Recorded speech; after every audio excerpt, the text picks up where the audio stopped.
Hello everyone, welcome back to the channel. Today we're going to have a look at the 10 removed roller coaster elements. Individual components of roller coaster design and operation, such as a track, hill, loop, or turn, are known as roller coaster elements. Thrill elements are variations in usual track movement that give thrill or excitement to the trip. So let's talk about some roller coaster elements that have been removed. 10. Drake and Fire's Corkscrew, Busch Gardens Williamsburg in Williamsburg, Virginia. The steel roller coaster, Drake and Fire, was located at Busch Gardens Williamsburg in Williamsburg, Virginia. The ride was built by Aerodynamics and debuted to the public in 1992, based on early ideas by industry newcomer Bollinger and Mabillard. Drake and Fire included a lift hill that was 150 feet tall, 46 meters, 6 inversions, and a zero-gravity camelback element. Following a history of low ridership and complaints of roughness, Drake and Fire was closed in the middle of the 1998 season. It stood until 2002 when it was demolished. The ride then entered a one-of-a-kind camelback hump hill, which was designed to balance the rider's positive and negative G-forces, giving them the sensation of being weightless. The ride then moved on to the Batwing Cobra Roll section, which featured 2 inversions in one trip. The bicycle then took a left up a rising hill and encountered a series of block breaks. The coaster then descended into a corkscrew, followed by a minor left turn halfway through the part into a cutback.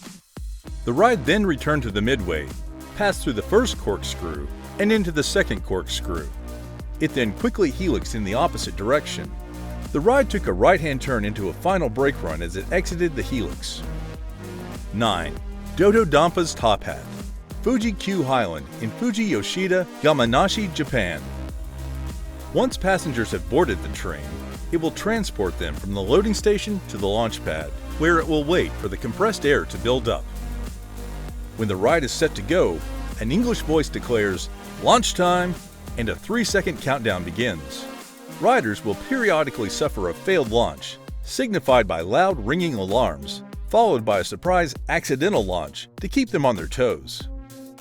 The ride has a total of 4 trains with 4 cars per train. Each car seats 2 riders side by side, resulting in a total capacity of 8 riders per train.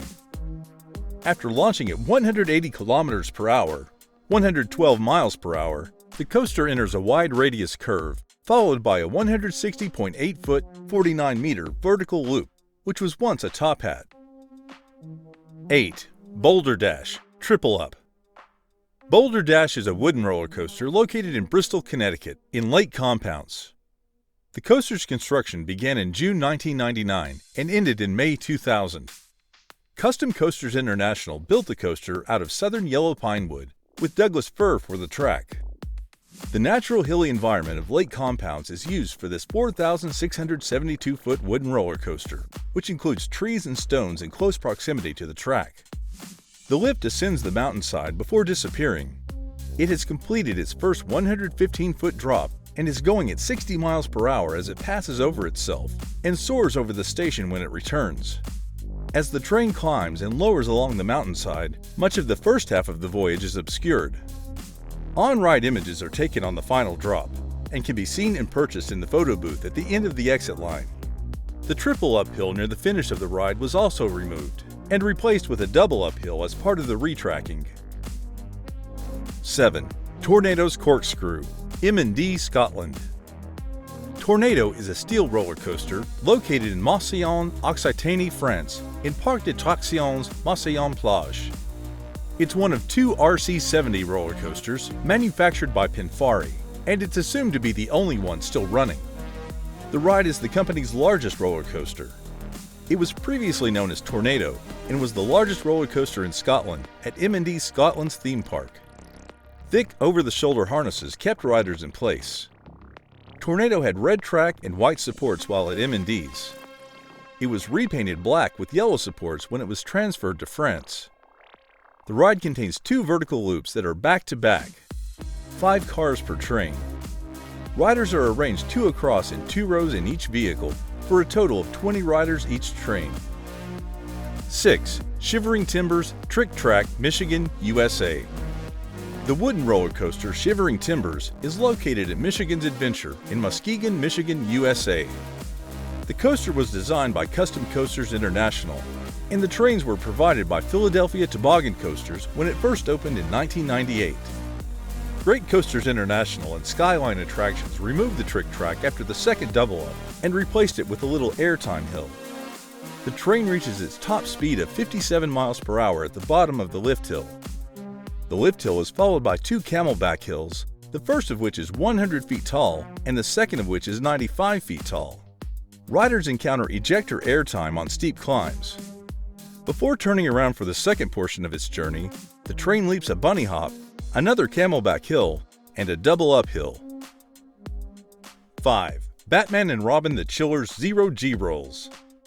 Batman and Robin, the Chiller, was a dueling launch roller coaster based on the film Batman and Robin that was located in Movietown at Six Flags Great Adventure.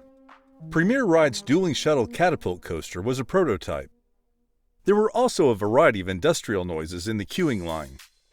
Most of the time, only the noises were playing, not the music. A 141-foot, 43-meter inverted top hat with a 139-foot, 42-meter drop was followed by a 128-foot, 39-meter long zero-G roll on the Batman track. Instead of an inverted top hat, the Robin track included a 113-foot, 34-meter Cobra roll with a 105-foot, 32-meter drop. It did, however, use the zero-G roll. However, due to the high power requirements of the LIM system, the park was only able to launch one train at a time. Prior to the 2007 season, the zero-G roll elements on both sides were removed and replaced with minor hills. 4. V2 Vertical Velocity's Vertical Twist. V2 Vertical Velocity shoots riders up the incline twist from the station, with the first car often reaching the twist's end on the first launch. The coaster then returns to the station, partially ascending the rear tower. The coaster picks up pace on the second run, reaching speeds of up to 70 miles per hour. The leading car makes it far out of the twist up the straight part of the tower on this trip up the angled tower, providing fantastic views over the park. It goes right over the park entrance. The train descends and ascends to the top of the rear tower, providing spectacular vistas once more. 3. Maverick Heartline Roll, Cedar Point in Sandusky, Ohio. Maverick is a sit-down roller coaster built by Intamin AG and located at Cedar Point in Sandusky, Ohio. It was the 500th roller coaster created by German engineer Werner Stengel, and it was built by Intamin AG. Maverick features a 95-degree plunge that is more than vertical. The Heartline Roll was said to have created undue stress on the trains and caused G-forces that would have put riders under stress. There are two launch sites along the 4,450-foot, 1,360-meter track that use linear synchronous motors with only one delay, LSM. Maverick has a 95-degree beyond vertical drop and a top speed of 70 miles per hour, 110 kilometers per hour. 2. Blazing Fury Splash Track, Dollywood. An out-of-control fire is minutes away from consuming this 1880s town, and chaos ensues as residents, including firefighters, gunslingers, and damsels in distress, rush to escape the conflagration. Riders scream through the town on this indoor roller coaster, attempting to dodge the flames by speeding up each hill and bend. Along Blazing Fury's 1,520 feet of track, there are about 50 sensors. These sensors, often known as limit switches, have two functions. The first is to tell the coaster's computer system where a train is on the ride. The second function is to activate special effects. The triggers work in the same way that spring-loaded light switches do. As it passes over it, the train flips the switch. The splash track element has been removed from the Blazing Fury roller coaster. 1. Son of Beast, Kings Island in Mason, Ohio, USA. The attraction was described as a wooden hypercoaster, and the Roller Coaster Corporation of America, the ride's manufacturer, had previously explored its addition to Kings Island. After its father, the Beast, the ride was the world's second longest wooden coaster. It was also the tallest wooden roller coaster in the world. There are two trains, each with 6 vehicles. Riders are seated 2 across in 3 rows in each vehicle, for a total of 36 passengers each train. Premier Rides designed and manufactured the original trains. After the 2005 season, one car was removed from each train, reducing the number of passengers per train to 30.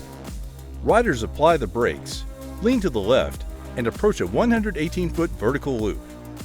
After a serious accident in 2006, the steep loop was replaced with a straight piece of track in 2007. A second double helix is followed by a minor climb for the riders. Following that, the train makes a right turn. Riders then proceed to the last braking run. A left turn will bring you back to the station. That's it for today's video. If you've watched the video till the end, then don't forget to like and subscribe. I will see you in the next one.